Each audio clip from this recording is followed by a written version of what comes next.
Hi കൂട്ടുകാരെ, ഞാനിന്നേ ഒരു സെറി നിങ്ങളെ പരിചയപ്പെടുത്താനാണ് വന്നത്. അതിനുശേഷം നമുക്ക് കുറച്ച് സാധനങ്ങളൊക്കെ നടണം, കുറച്ച് പച്ചക്കറി പറിക്കണം. എല്ലാം നമുക്കൊന്ന് ചെയ്താലോ? വരൂ, കാണിച്ചു തരാം. ഇത് കണ്ടോ,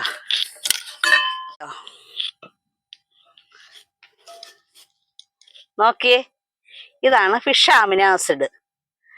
മത്തി മീനോ ചാള മീനോ എന്തെങ്കിലും നമ്മൾ 1/2 കിലോ വാങ്ങി അതിനെ കട്ട് ചെയ്തതിന് ശേഷം ശർക്കരയും കൂടെ ഇടയ്ക്കിടയ്ക്ക് ഇട്ട് നമ്മളിതുപോലെ, വെള്ളം ഒന്നും ചേർക്കാൻ പാടില്ല. ഇതാ ആ വെറും മീനും ശർക്കരയും കൂടെ ചേർത്ത് വെച്ചിരുന്നത്. അത് 45 ദിവസം കഴിഞ്ഞ് 2 മാസം ആവാറായി. കണ്ട, അതെല്ലാം അലിഞ്ഞ് പരുവമായിരിക്കുകയാണ്. കണ്ട, ഇതിനെ നമ്മൾ ഇനി അരിച്ചെടുക്കണം. നമ്മൾ ഇതുപോലെ ഒരു അരിപ്പ, ആദ്യം വലിയ അരിപ്പ എടുത്ത് ആദ്യം ഒന്ന് വലുതായിട്ട് അതിലോട്ട് ഒഴിക്കണം. ചെറിയ സ്മെല്ലേ ഉള്ളൂ, സ്മെല്ലൊന്നും ഇല്ല കേട്ടോ. ഒഴിക്കുമ്പോൾ ഇതിങ്ങനെ വന്നുകൊണ്ടിരിക്കുക. അത്രയും നമ്മൾ ഒഴിച്ച് അരിച്ചെടുക്കണം.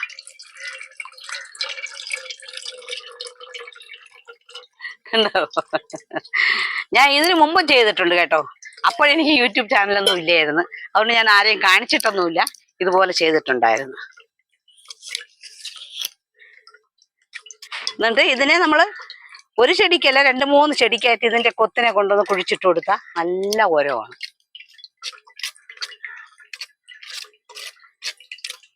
കണ്ട,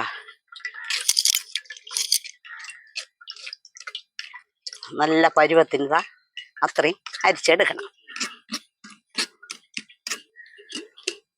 അതിനുശേഷം ഇതുപോലെ നമ്മൾ വീണ്ടും ഒന്നുകൂടെ അരിക്കണം. എന്ന് വെച്ചാൽ നമ്മൾ അരിപ്പയിൽ കൂടെ വരുന്നതല്ലേ, ഇതിന് തരി ഉണ്ടെങ്കിൽ നമ്മുടെ സ്പ്രെയർ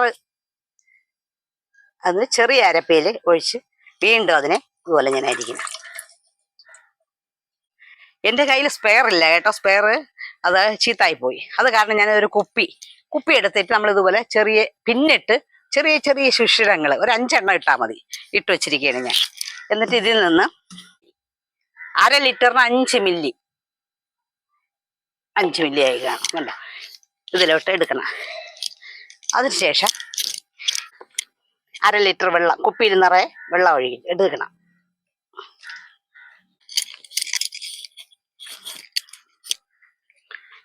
ഇത്രേ കളർ കാണത്തുള്ളൂ. കണ്ടോ, ഇത്ര കളർ. എന്നിട്ട് നമ്മളിതിനെ എല്ലാ ചെടിക്കും ഇലയിലും തണ്ടിലും മൂട്ടിലും വരത്തക്കവണ്ണം നമ്മൾ സ്പ്രേ ചെയ്ത് കൊടുക്കണം. കണ്ടോ, ഇതുപോലെ എല്ലായിടും ഇങ്ങനെ സ്പ്രേ ചെയ്ത് കൊടുക്കണം. ഇതിലെ അടിയിലും എല്ലാം വരുന്ന ഭാഗത്തിന് കണക്കാക്കി നമ്മളിതുപോലെ ഓരോ ചെടിയിലും ഇതുപോലെ സ്പ്രേ ചെയ്ത് കൊടുക്കണം. ഇത് ഏറ്റവും ബെസ്റ്റ് ജൈവശ്രീയാണ്. പോരാഞ്ഞിട്ട് നല്ല ഒരു ജൈവ വളം കൂടിയാണിത്. ഇതുപോലെ നിങ്ങൾ ട്രൈ ചെയ്യണം കേട്ടോ.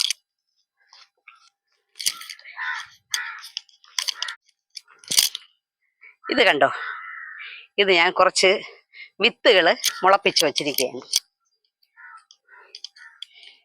ഇതാണ് മല്ലി.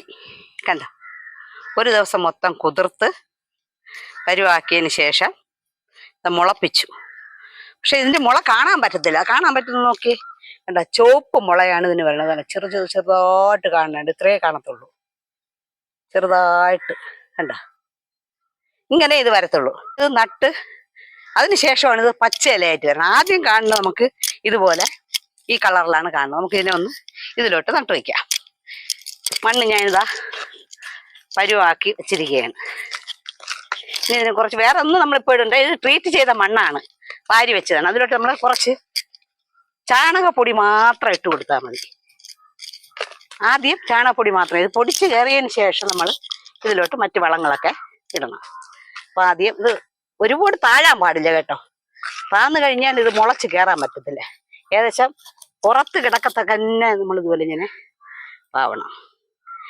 പൊടിക്കുന്നതനുസരിച്ച് നമുക്ക് വേണമെങ്കിൽ വേറെ ഇളക്കി അങ്ങോട്ടോ ഇങ്ങോട്ടോ നടാം. ചെറുതായിട്ടൊന്നിങ്ങനെ ആക്കിയിട്ടിരുന്നാൽ വെള്ളം തന്നെ നമ്മൾ ഒന്ന് ഈ സ്പ്രെയർ വഴി തളിച്ചു കൊടുക്കുക, ഇല്ലെങ്കിൽ കൈ കൊണ്ട് ഇങ്ങനെ കോരി ചെറുതായിട്ടൊന്ന് തളിച്ചു കൊടുക്കുക. അങ്ങനെയാണ് ചെയ്യാനുള്ളത്. ഇത് പൊടിച്ചതിന് ശേഷം നമ്മൾ മണ്ണിടണം. ഇപ്പൊ മണ്ണിടാൻ പാടില്ല.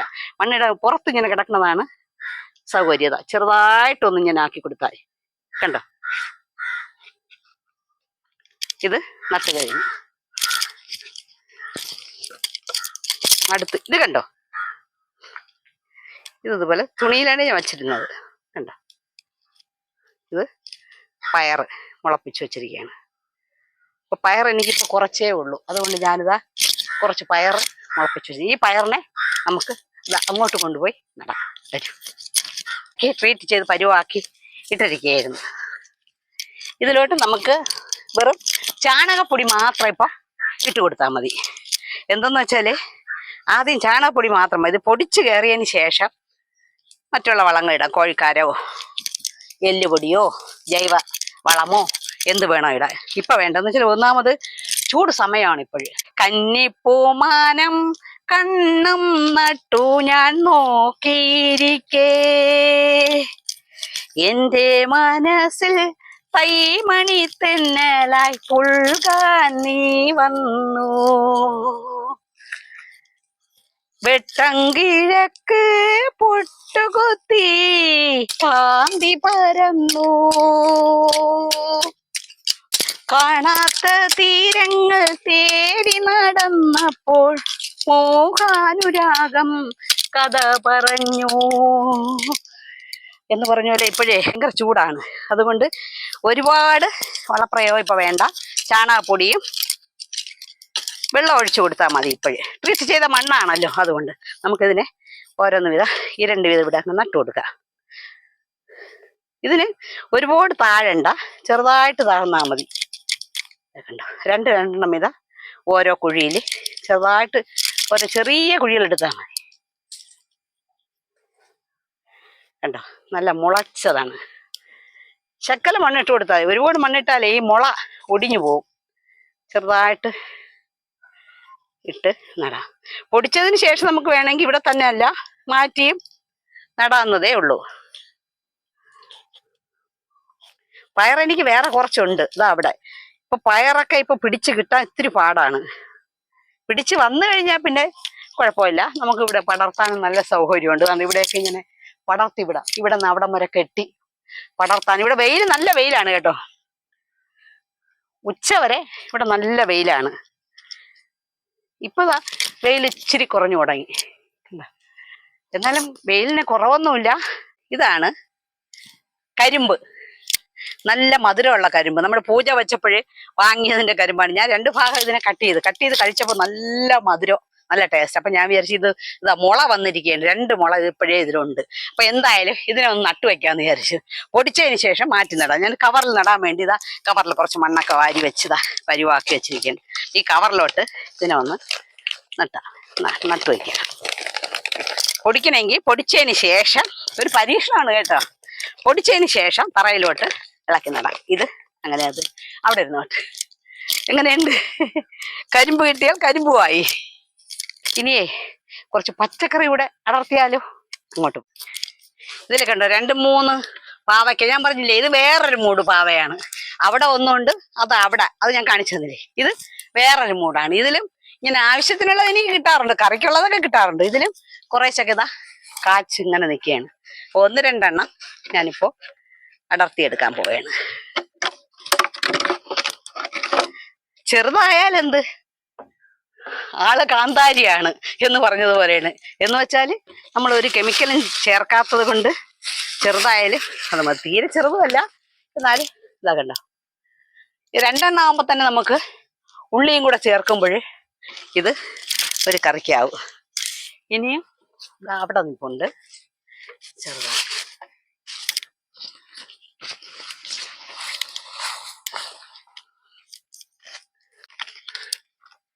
കണ്ടോ, ഇതൊക്കെ ചെറുതായി. എന്ന് വെച്ചാൽ ഇതൊക്കെ ഏകദേശം കാച്ചൊരു പരുവായി തുടങ്ങി. അതുകൊണ്ടാണ് ഇതൊക്കെ ചെറുതായത്.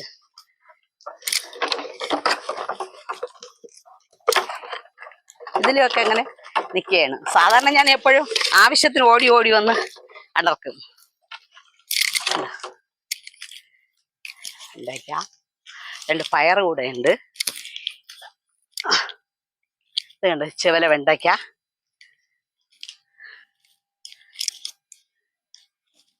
പയറവിടെ നീങ്ങി അതും കൂടെ അടക്കാം. ഇത് ഞാൻ വിത്തിന് നിർത്തിയിരിക്കുന്ന പയറാണ്. നമ്മൾ വിത്തിനൊക്കെ നിർത്തുമ്പോഴേ ഇതിനാണെങ്കിൽ ഇടയ്ക്കിടയ്ക്കേ ഉള്ളൂ കുരുമണികൾ കണ്ടോ, നല്ല കുരുമണിയാണ്. ഇത് ഇത്രയേ ഉള്ളൂ. ഇങ്ങനെയുള്ള നിർത്താൻ പാടില്ല. സാധാരണ ഇതുപോലെ നിറച്ച് ഉള്ളതിന് നമ്മൾ നിർത്തണം, എങ്കിലേ അത് ഫലത്തിൽ വരുള്ളൂ. ഇത് പാഴായിപ്പോ ഒന്നോ രണ്ടല്ലേ കിട്ടത്തുള്ളൂ. വെറുതെ ഇത്രയും ഭാഗം ചതഭാഗം വെറുതെ പോകും. അതുകൊണ്ട് ഇങ്ങനെയുള്ളതിന് വിട്ടയക്കണം. അതുകൊണ്ട് ഇതിനെ അടർത്തിയെടുക്കാം. ഇതും വിത്തിന് വേണ്ടി വിട്ടാണ് കണ്ടോ. ഇത് ഏകദേശം ഒരു പരുവായി നിൽക്കുന്നു, ഉണങ്ങി നിൽക്കുന്നു. ഇത് ഇച്ചിരി കൂടെ ഉണങ്ങിയതിന് ശേഷം ഇതും അടർത്തി മാറ്റി വെക്കണം. കോവയ്ക്കാൻ ചാറ് നിൽക്കുന്നത്, അതും കൂടെ പറയട്ടെ. എങ്ങനെയുണ്ട് വീഡിയോ? ഇഷ്ടമായോ? ഇഷ്ടമായെങ്കിൽ ലൈക്ക്, ഷെയർ, സബ്സ്ക്രൈബ് ചെയ്ത് ഞങ്ങളെ സപ്പോർട്ട് ചെയ്യണം. വീണ്ടും ഒരു വീഡിയോയുമായി ഞാൻ ഉടൻ വരുന്നതാണ്. അതുവരെ ബായ്.